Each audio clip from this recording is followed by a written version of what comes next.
জাতীয় শ্বহীদ বুদ্ধেশ্বৰ গগৈ নমস্কাৰ কৰ।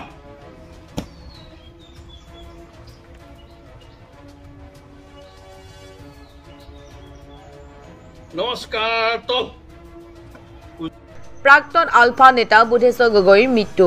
আজি আলফাৰ প্ৰতিষ্ঠা দিৱস আৰু এই প্ৰতিষ্ঠা দিৱসৰ দিনটোতে নীৰৱে বিদায় মাগিলে আলফাৰ প্ৰতিষ্ঠা কালৰ এগৰাকী নেতাই। দেওবাৰে নিশা ৰোগাক্ৰান্ত অৱস্থাত ডিব্ৰুগড় জিলাৰ টিংখাঙৰ কুঁৱৰী গাঁৱৰ নিজা বাসগৃহত শেষ নিশ্বাস ত্যাগ কৰে প্ৰাক্তন আলফা নেতা বুদ্ধেশ্বৰ গগৈয়ে। উল্লেখ্য যে 1979 চনৰ আজিৰ দিনটোতে শিৱসাগৰৰ ঐতিহাসিক ৰংঘৰৰ বাকৰিত জন্ম লাভ কৰিছিল সংযুক্ত মুক্তি বাহিনী অসম নামেৰে সশস্ত্ৰ সংগঠন হিচাপে জনাজাত হৈ পৰে। সেই প্ৰতিষ্ঠাকালৰ এজন অন্যতম নেতা আছিল বুদ্ধেশ্বৰ গগৈ। সুদীৰ্ঘ বছৰ তেওঁ সংযুক্ত মুক্তি বাহিনী অসম চমুকৈ আলফাৰ নেতৃত্ব বহন কৰি সামৰিক বাহিনীৰ দ্বাৰা বহুবাৰ নিৰ্যাতনৰ বলি হ'বলগীয়া হৈছিল বুদ্ধেশ্বৰ গগৈ। সংগ্ৰামী পথ ত্যাগ কৰি মূল সুঁতিলৈ ঘূৰি অহাৰ পাছত প্ৰয়াত গগৈয়ে একেবাৰে সাধাৰণ জীৱন যাপন কৰাৰ লগতে সমাজৰ বিভিন্ন ক্ষেত্ৰত অগ্ৰণী ভূমিকা গ্ৰহণ কৰি আহিছিল। দীৰ্ঘদিন ধৰি হৃদৰোগত আক্ৰান্ত হৈ এক জটিল জীৱন অতিবাহিত কৰা প্ৰয়াত আলফা নেতাগৰাকীয়ে শেহতীয়াকৈ দেহত পেচমেকাৰ সংযোগ কৰিবলগীয়া হৈছিল আৰু এক সংগ্ৰামী হত্যা বুকুত বান্ধিয়ে অৱশেষত ইহ সংসাৰ ত্যাগ কৰে বুদ্ধেশ্বৰ গগৈয়ে। তেখেতৰ মৃত্যু খবৰ বিয়পি পৰাৰ লগে লগে তেখেতৰ বাসগৃহত অজস্ৰ লোকৰ লগতে ডিব্ৰুগড় আৰু তিনিচুকীয়া জিলাৰ বহু সংখ্যক প্ৰাক্তন আলফা সদস্যই তেখেতক শেষ শ্ৰদ্ধাঞ্জলি জ্ঞাপন কৰে। এটা সময়ত মানে যেতিয়া ডেকা হৈ আছিল তেতিয়া তেখেতৰ জাতীয় চেতনাবোধ আছিলে তেখেতৰ, আৰু সেইকাৰণে খুব জাতীয় জীৱনৰ প্ৰতি তেওঁ খুব মানে অনুৰাগী আছিলে। আৰু সেই সূত্ৰে নেকি তেখেতে পিছত এই আলফাদৰ সংগঠনত যোগদান কৰিলে। আৰু তাৰ আগতে তেখেতে বিভিন্ন ধৰণৰ সভা সমিতিবিলাকত যায় আৰু সেইবিলাকত যায়, এইবিলাকত সকলোতে তেওঁ আছিলে আৰু তেখেতে এজন সমাজ সংগঠক হিচাপেও আছিলে, বহুত ভাল কাম কৰিছিলে। তাৰপিছতে তেখেতে চাচনি অঞ্চলৰ হালোৱা গাৰ্লছ স্কুল বুলি এখন স্কুলত তেখেতে মানে প্ৰতিষ্ঠাপক আছিল। সেই গাৰ্লছ স্কুলত থাকোঁতেই তেখেতৰ জাতীয় চেতনাৰ প্ৰতি মন থকাৰ কাৰণে নেকি এদিন হঠাৎ তেখেতে কেনেকৈ কাৰ লগত কথা পাতি নাজানো তেখেতে মানে এই সংগঠন যোগদান কৰিলে। যোগদান কৰাৰ পিছত তেখেতে বহুদিন তেনেকৈ থাকিলে আমাৰ ঘৰৰ পৰা আঁতৰি। তাৰপিছতে আমি ক'লৈ গ'ল কি হ'ল একো নাজানো। তেতিয়া তেখেতক মানে পুলিচে এৰেষ্ট কৰিছে, তেতিয়াহে আমি গম পাইছোঁ তেখেতক পুলিচে ধৰিছে। কিয় ধৰিছে এই কথা সোধাত তেতিয়া আমি গম পালোঁ যে তেখেতে বোলে আলফা সংগঠন সংযুক্ত হৈছিল। কি দায়িত্বত আছিলে তেখেতে? কিবা কামাণ্ডেণ্ট নেকি এনে কিবা এটা আছিলে, মই বৰ ভালকৈ নাজানো কথাখিনি। তেনেকুৱাই দায়িত্ব এটা আছিলে। সশস্ত্ৰ সংগ্ৰামী কেতিয়া ত্যাগ কৰিছিলে? তেখেতে 1991 চনমানত তেখেতে মানে ত্যাগ কৰা মানে কি চাৰেণ্ডাৰ হ'বলগীয়া হ'ল।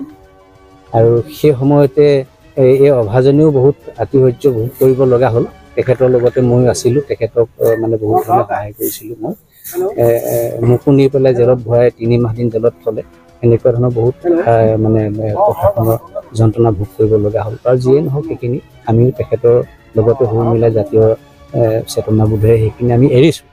কিন্তু কথা হ'ল কি, তেখেতে তাৰপিছতে যেতিয়া নাইকিয়া হ'ল, নোহোৱাৰ পিছতে বহু বছৰ থাকি তেনেকৈ থকাৰ পিছত এনেকৈ গৈ গৈ গৈ গৈ গৈ গৈ এটা সময়ত যেতিয়া চাৰেণ্ডাৰ হ'ব লগা হ'ল, চাৰেণ্ডাৰ হ'ল। চাৰেণ্ডাৰ হোৱাৰ পিছত তেখেতে গৈ পেলাই আমাৰ সাধাৰণতে আমাৰ কৃষ্ণগুৰু প্ৰভুৰ ওচৰত তেওঁ শৰণ ল'লে। শৰণ লোৱাৰ পিছত তেওঁ মানে এই পথলৈ আকৌ শুধৰণি পথলৈ ঘূৰি আহি তেওঁ আমাৰ কৃষ্ণগুৰু ভকতসকলৰ মৰিগাঁও স্থিত বাসুদেৱ চক্ৰ বুলি কয় আমাৰ ভকত সমাজখনৰ এটা নামঘৰ আছে। সেই নামঘৰটোত তেখেতে বহুত বছৰ সভাপতি কামত নিয়োজিত হৈ সমাজ সংগঠনৰ কাৰণে বহুত চেষ্টা কৰি এনেকৈ গৈছে।